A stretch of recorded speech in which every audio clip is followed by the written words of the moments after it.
Hello, in this video I want to show you how to factory reset Lenovo Smart Display. And to do this, first we'll need to find volume up and volume down buttons. You can see them right here.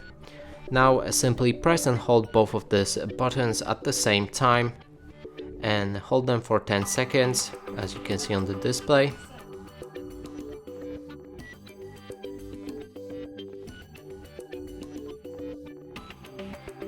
And when it reaches 0, it will factory reset your device.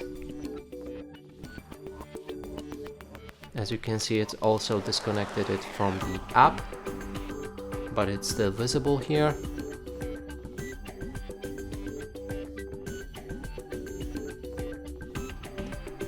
Let's click on this Attic display in our app and we want to go to our settings, or actually, okay, so in my case it's not available here, but you might need to go to the settings button, right, like I did, and then on the bottom of the page you'll be able to remove this device from your account.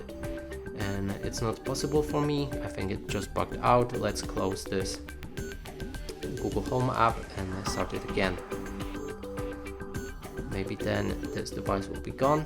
Yep, now it's gone from the devices. And that's it for this video. Hope you like it. Please consider subscribing to our channel, leave a like and a comment below.